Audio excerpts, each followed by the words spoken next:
Bonjour, aujourd'hui on va faire un petit exercice de comprendre comment on configure un réseau en routage statique. Là c'est un petit réseau et ensuite comment on met en œuvre un protocole dynamique. Donc je fais la configuration pour de l'EIGRP parce qu'elle est quand même relativement simple à faire puis elle est assez rapidement fonctionnelle. Donc ça je vais enlever ça parce que c'est obligé de base.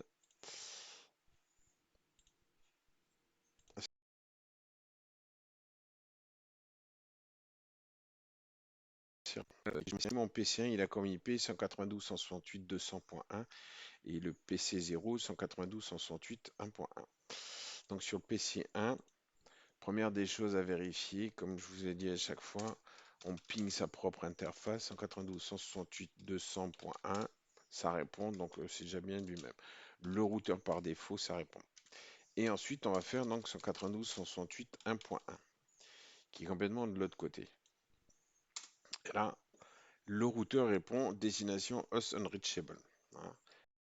À vérifier, traceroute 192.168.1.1, il passe le premier routeur et au premier routeur, il n'y a plus rien. Donc le traceroute, il est à 30 sous, donc on va travailler un petit peu, quoi.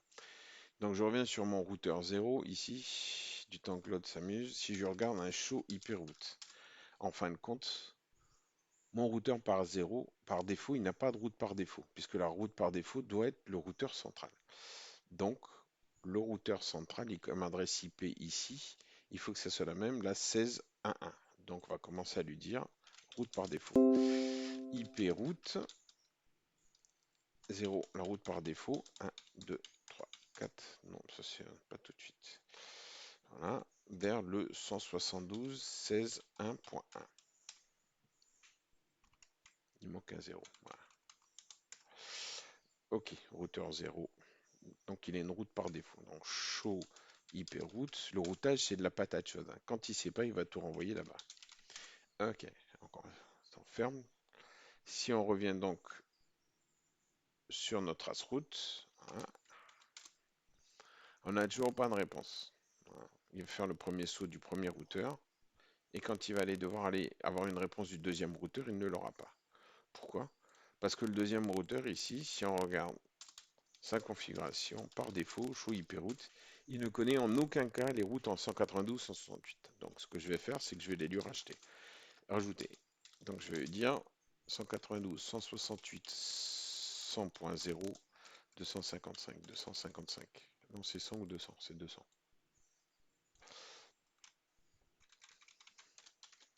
200.0. 255.0, je vais lui dire qu'il faut aller vers le routeur en 172.16.1.2. Ça, le réseau est déjà configuré, hein. Voilà. Si je valide là et que je reviens effectivement récupérer ma fenêtre terminale, on va pouvoir faire un saut un peu plus loin. Vous voyez, le deuxième routeur répond. Ça, c'est l'adresse IP du routeur central. Mais on ne peut pas aller plus loin parce qu'on ne sait pas quelle est la route pour aller vers le réseau 1. Donc, on va reprendre le routeur central ici et on va lui dire, eh ben, je veux pour aller vers le réseau 1, donc il faut rajouter une autre route. Il faut lui dire, je suis là et il faut que j'aille vers le 1.254. 254. Voilà.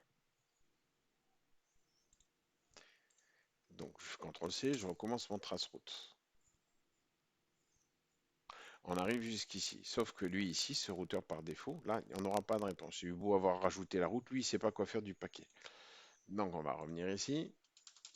Show IP route sur le routeur 1. Route, voilà. Il n'a pas de route par défaut. Première des choses, donc IP route, quand je ne sais pas faire, 0.0, 0.0, 2, 3, 4, vers le 172.16.1.253. C'est-à-dire que du routeur 0, quand je ne sais pas quoi faire, je renvoie vers lui. C'est la méthode de la patate chaude.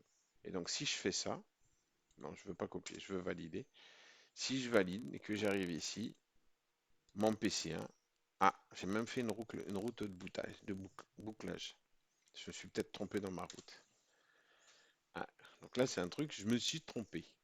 Parce que j'ai voulu tellement bien faire que ça marche pas. Donc je me suis peut-être trompé dans une des routes. Donc pas sur le routeur 1, puisque le routeur 1, il a l'air d'être bien. Il dit, quand je sais pas faire, je sais pas. Ah, mais si le routeur 1, il sait pas. C'est moi qui ai oublié.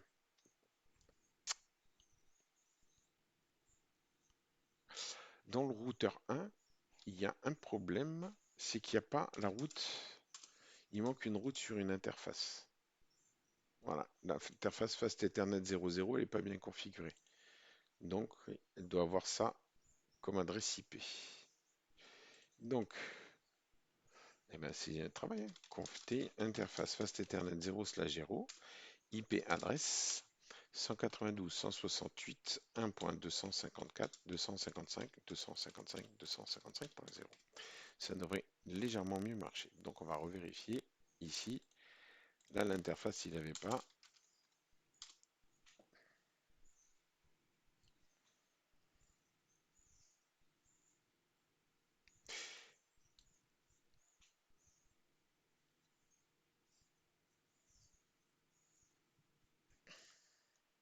Et donc là, on est bien arrivé au PC 0. Donc maintenant, ça, ce que je vais montrer, c'est assez fastidieux parce qu'on est obligé de rentrer des routes statiques. C'est-à-dire que si de ce côté, je veux rajouter une route statique, il faut que je la déclare ici, mais il faut aussi que sur le routeur ici, que je le fasse. Si vous aviez encore un routeur en bas, il faut toujours passer son temps à ajouter. Non, ce que je vais faire, c'est que je vais enlever les routes par défaut et on va configurer de l'EIGRP.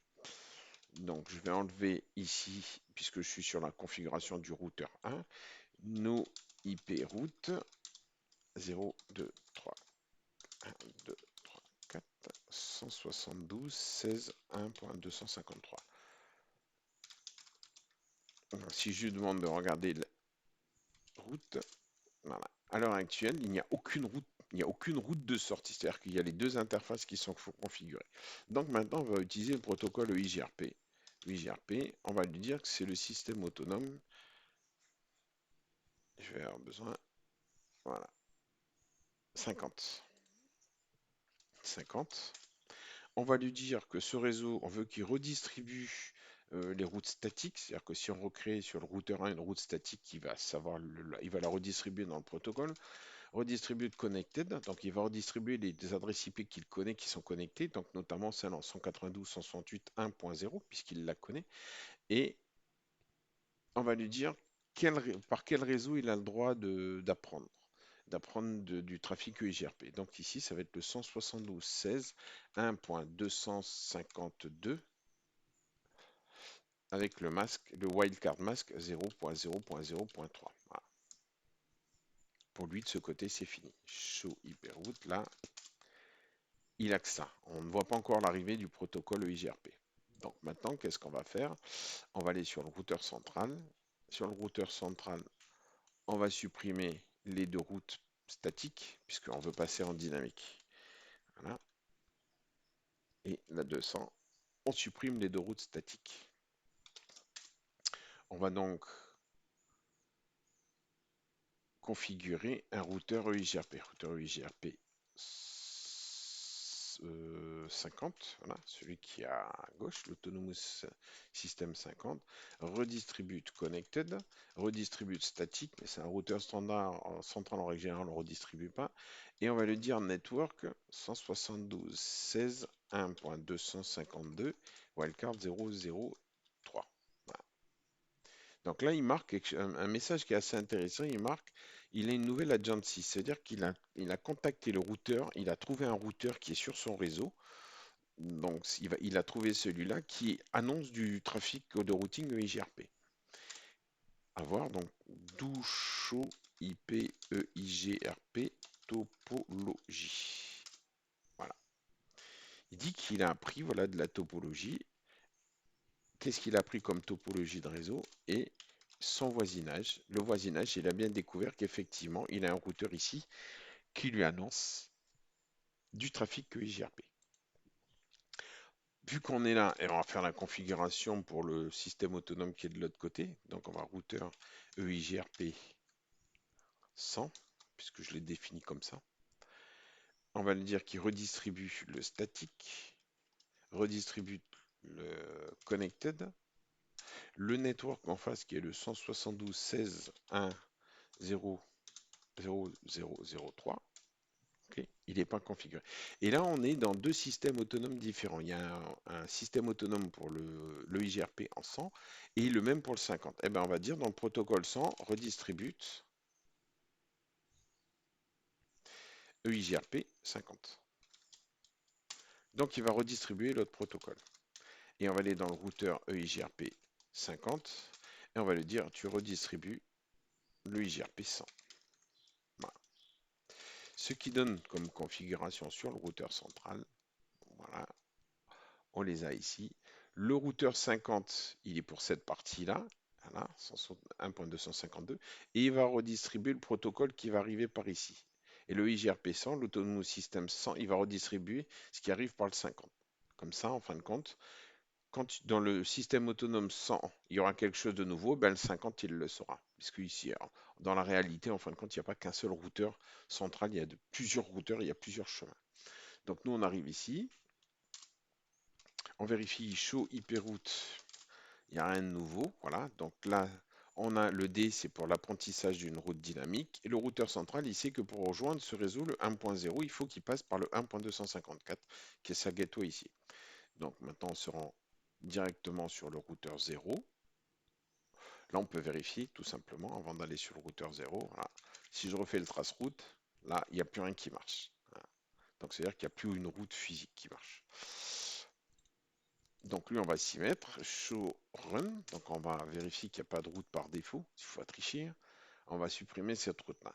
Conft, donc nous, IP route 1, 2, 3, 4, 1, 2, 3, 4 par le 172.16.1.1. Et donc là, on va configurer le routeur EIGRP du système autonome 100, redistribute les adresses statiques, redistribute les connected, voilà. Et on va lui dire le network avec lequel il est capable de discuter. Donc c'est le 172.16 1.0 0.0.0.3. Donc il a un voisin qui lui répond. Donc show IP EIGRP Nearboard, on a le voisinage, donc il y a bien un routeur connecté. Et si tout se passe bien, show IP route, si tout bien, on a appris depuis notre routeur 0, depuis ce routeur ici, on a appris par le protocole dynamique que pour aller vers la plage réseau qui est en 192.168.200, non je dis des bêtises, 192.168 1.0, il faut passer par le routeur en 172.16.1.1. Vérification à faire sur le PC ici. Ah, on relance une trace. Et voilà.